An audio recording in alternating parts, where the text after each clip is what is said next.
ভাইয়া বলল, আমার একটু খিদে পেয়েছে, বাসায় দুধ থাকলে দেও। আমি একটু অসুস্থ বোধ করছি। আমি মজা করে বললাম, ঠিক আছে, খাও। তবে ভাইয়া বলল, আপু, তুমি আমাকে সবসময় ভয় দেখাও। আমি হেসে বললাম, ভয় পেও না, শুধু মজা করছি। আমি বুঝেছিলাম ভাইয়াও আমাকে মন থেকে ভালোবাসতে শুরু করেছে। একদিন সে আমাকে তাদের আখের ক্ষেত দেখাতে নিয়ে যায়। আখের ক্ষেতের মাঝখানে নিয়ে তারপর, আমার নাম প্রিয়া এবং আমি একটি শহরের বাসিন্দা।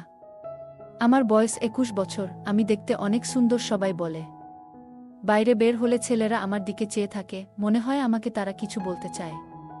কিন্তু তাদেরকে আমি পাত্তাও দিতাম না, কারণ আমি মন থেকে একজনকে ভালোবাসি। আমি সবসময় আমার পরিবারের প্রতি যত্নশীল ছিলাম। আমার এক চাচাতো ভাই প্রবীণ, সে আমার চাচার ছেলে। প্রবীণ আমাদের বাড়িতে ছুটি কাটাতে এসেছিল। তাকে আমি অনেক আগে থেকেই ভালোবাসতাম, কিন্তু তাকে বলা হয় নাই। যেহেতু আমার কোনো আপন ভাই নেই, তাই আমার বাবা তাকে নিজের ছেলের মতোই দেখতেন। আমি এবং প্রবীণ একসাথে অনেক ভালো সময় কাটিয়েছি। তাকে এইভাবে কাছে পাবো কখনো ভাবি নাই। প্রবীণ 12তম শ্রেণী পাস করেছে এবং ছুটির সময় আমাদের শহরে এসেছিল। আমার বাবা মা প্রবীণকে খুব পছন্দ করতেন এবং আমরা সবাই একসাথে অনেক মজা করতাম। যেদিন প্রবীণ আমাদের বাড়িতে আসে, আমি খুবই আনন্দিত ছিলাম। আমি একটি জিন্স এবং টপ পরেছিলাম, যা আমার সাধারণ পোশাকের মধ্যে অন্যতম। আমাকে অনেক সুন্দর লাগছিল। সে আমাকে দেখে অবাক হয়ে যায়। আমি তাকে পটানোর জন্য এসব করতাম। সে যেন আমার প্রতি আকৃষ্ট হয়। আমরা সেদিন অনেক গল্প করেছি এবং আমাদের মধ্যে বন্ধুত্ব আরও গভীর হয়েছে। আমার গল্পগুলো তোমরা শুনো, কিন্তু সাবস্ক্রাইবই করো না। দয়া করে, গল্পগুলো ভালো লাগলে ভিডিওটি লাইক, শেয়ার এবং চ্যানেলটি সাবস্ক্রাইবই করো প্লিজ। পরের দিন সকালে আমি এবং প্রবীণ একসাথে অনেক গল্প করি।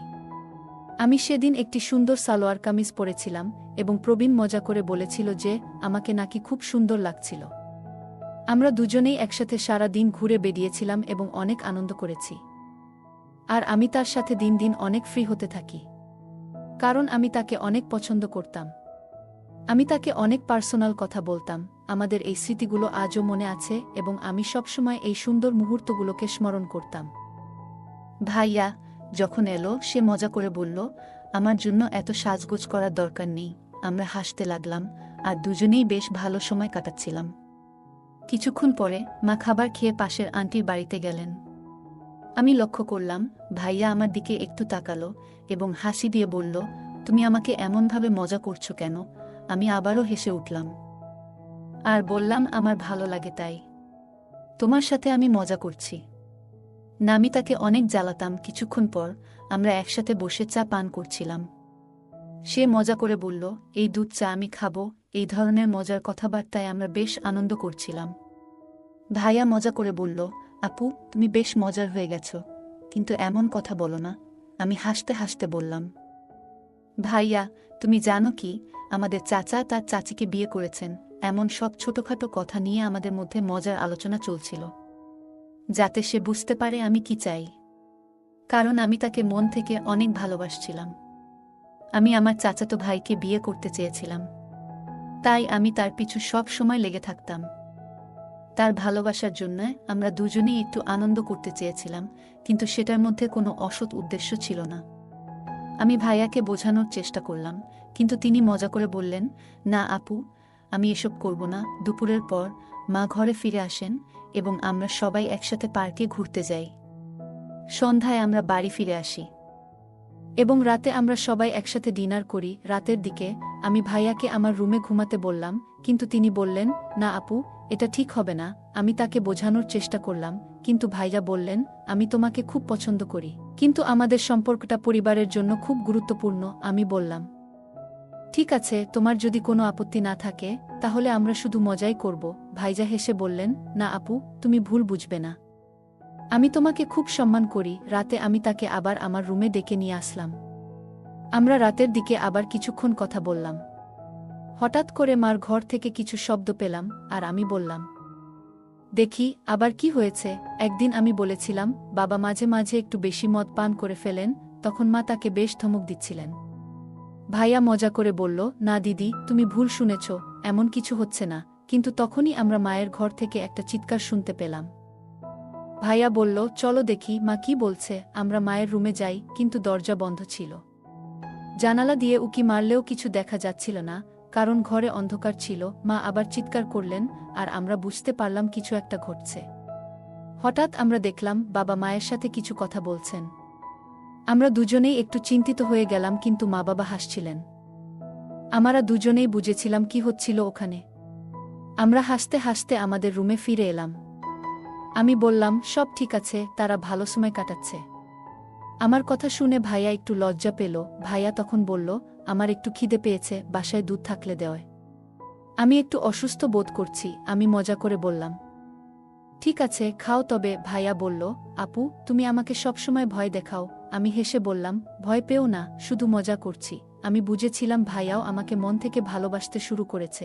আমি তখন বললাম, তুমি যদি কিছু করতে চাও, তবে মনে রেখো, আমাদের সম্পর্ক খুবই গুরুত্বপূর্ণ। ভাইয়া বলল, না দিদি, কিছু ভুল হলে আমি সামলাতে পারব না। পরে আমি বললাম, আম্মার রুম থেকে বলটা নিয়ে আসো, আমরা কিছু খেলতে পারি। কিন্তু ভাইয়া একটু ভয় পেয়ে বলল, না আপু, আমি তোমাকে কাল বাজার থেকে নতুন বল এনে দেব। রাতে আমরা সবাই ঘুমিয়ে পড়লাম, এবং সকালে যখন উঠে দেখি ভাইয়া এখনও ঘুমাচ্ছে।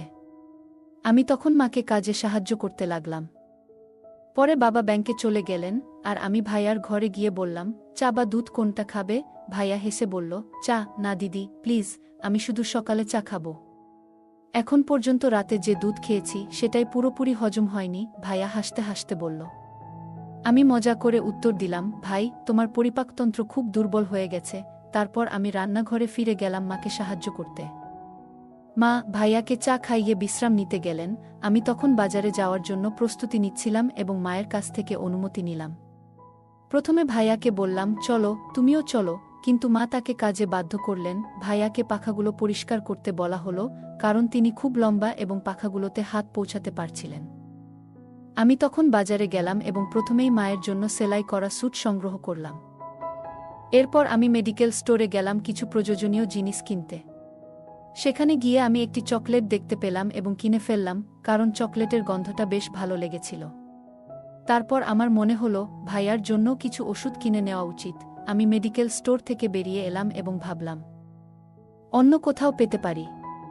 অন্য একটি দোকানে গিয়েছিলাম, কিন্তু তারা আমাকে প্রয়োজনীয় জিনিস দেয়নি। তখন আমার মনে পড়ল সুনীল নামে একজনকে, যিনি আগে আমাকে প্রায়ই বিরক্ত করতেন, তবে এখন সে দিল্লিতে চলে গেছে। তাই আমি তাকে ফোন করলাম। সুনীল প্রথমে আমাকে চিনতে পারেনি এবং অবাক হয়ে বলল, প্রিয়া, তুমি কেমন আছো? তখন আমি হেসে বললাম, ভালো আছি। কেমন আছো তুমি? আমি তখন তার দোকানে গেলাম এবং প্রয়োজনীয় জিনিসপত্র কিনে বাড়ি ফিরলাম। বাড়ি ফিরে দেখি ভাইয়া তার জিনিসপত্র গুছিয়ে বাড়ি যাওয়ার প্রস্তুতি নিচ্ছে। মা তখন জিজ্ঞাসা করলেন, এগুলো কি হচ্ছে? ভাইয়া বলল, তোমার চাচা ডেকেছেন। তোমার চাচি গত রাতে সিডি থেকে পড়ে গিয়ে তার পা ভেঙে ফেলেছেন, তাই এখন বাড়িতে তার দেখাশোনা করার মতো কেউ নেই। তাকে বাড়ি ফিরতে হবে শুনে আমি কিছুটা মন খারাপ করলাম, কারণ আমাদের সব পরিকল্পনা ভেস্তে যাচ্ছে। আমি তাকে ছাড়া থাকতে পারবো না, তাই আমিও তার সাথে যেতে চাচ্ছিলাম। আমি মন খারাপ করে ভাইয়ার রুমে গেলাম এবং বললাম, ভাইজা, আমি এতদিন ধরে অপেক্ষা করছিলাম। আজকেই তুমি চলে যাচ্ছ? ভাইয়া বলল, দিদি, মা ভালো নেই, তাই আমাকে যেতে হবে। আমি বললাম, ঠিক আছে, আজকের দিনটা আমার সাথে কাটাও, আর কাল চলে যেও। একটু পর চাচা ভাইকে ফোন দিয়েছিল। চাচা বলছিল যে, যখন তুমি আসো, চেষ্টা করো তোমার বোন প্রিয়াকে সঙ্গে নিয়ে আসতে। প্রিয়া পড়াশোনা শেষ হলে সে আমাদের ঘরের কাজেও কিছুদিন সাহায্য করতে পারবে। চাচা ফোনে এসব বলছিলেন, আর আমি পাশে দাঁড়িয়ে শুনছিলাম। কথাগুলো শুনে আমার আনন্দের সীমা রইল না। এরপর আমি আব্বুর কাছে গিয়ে বললাম, চাচা আমাকে ডাকছেন। বাবা আমাকে যেতে দিলেন কি এবং তারপর আমি ভাইয়ার সাথে গ্রামে যাওয়ার জন্য প্রস্তুত হতে শুরু করলাম। আমরা যখন রেল স্টেশনে পৌঁছালাম, আব্বু আমাদের রেখে ফিরে গেলেন। ট্রেনে উঠে আমরা মজা করতে লাগলাম। যখন আমরা গ্রামে পৌঁছালাম, তখন চাচা ও চাচি আমাদের জন্য অপেক্ষা করছিলেন। খাওয়া দাওয়ার পর সবাই মিলে কথা বলে রাতে ঘুমিয়ে পড়লাম। ভাইয়া ও চাচা বাইরে ঘুমাচ্ছিলেন, আর আমি চাচির পায়ে মালিশ করে দিচ্ছিলাম। সকালে উঠে দেখি চাচা জমির কাজে চলে গেছেন। আমি রান্নাঘরে গিয়ে রান্না শুরু করলাম, সবজি তৈরি করলাম। চা খেতে খেতে ভাইয়া এসে বলল, তুমি কেমন আছো? আজ একটু বেশি গরম লাগছে মনে হচ্ছে। কারণ আমার পুরা শরীর গরমে ভিজে গিয়েছিল। আমি মুচকি হেসে বললাম, কোনো সমস্যা নেই ভাইয়া, সব ঠিক আছে। বিয়ের পর তো বাড়ির সব কাজই তো আমাকেইও করতে হবে, তাই না? এরপর ভাইয়া বলল, দিদি আজকে একটু তৈরি থাকিও, আমরা সন্ধ্যায় মাঠে যাব। আমি তাড়াতাড়ি খাবার তৈরি করে চাচিকে খাইয়ে দিলাম। ভাইয়া আর আমি একসাথে খাওয়া শেষ করলাম, ততক্ষণে চাচা জানও খামার থেকে ফিরে এসেছেন।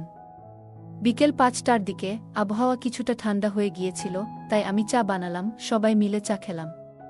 এরপর চাচা জান আবার খেতে যেতে লাগলেন, কারণ আখের ফসল পেকে গেছে। আজকে ভাইয়া আগে থেকেই বলেছিল যে আজ আমরা আপু আর আমি মাঠে যাব, একটু ঘুরে বেড়াবো। চাচা রাজি হয়ে গেলেন আর আমরা মাঠের দিকে রওনা দিলাম। ভাইয়া বলল, দিদি আজকে যেন সব ঠিকঠাক থাকে, তোমাকে খুব ভালো একটা জায়গায় নিয়ে যাচ্ছি। ভাইয়া মাঠের আখের জমির মাঝখানে গিয়ে বলল, দিদি একটু বিশ্রাম নেও, এখানে কেউ আসবে না। এখানে আমরা সেখানে কিছুক্ষণ বসে থাকলাম। এরপর ভাইয়া বলল, চলো এখন বাড়ি ফিরি, অনেকটা সময় হয়ে গেছে। আমরা শান্তিতে ফিরলাম। আমাদের বাসায় ফেরা উচিত ছিল, যাতে বাবা চিন্তা না করেন। তবে ভাইয়া আমাকে বাইকে করে নিয়ে এলেন আর আমরা ফিরে এসে রান্নাঘরে বসে আড্ডা দিতে লাগলাম। ভাইয়া মজা করছিলেন আর আমরা হাসাহাসিতে মেতেছিলাম। রাতের খাবারের পর ভাইয়া কিছুক্ষণ আরাম করলেন। সন্ধ্যায় আমি তাকে বলেছিলাম যে আমার কিছু ওষুধ দরকার, তবে কয়েকদিন ধরে আমার কাছে ছিল না। ভাইয়া বললেন, চলো আপু আমরা একটু হাঁটতে যাই, আখের খেতে যাব।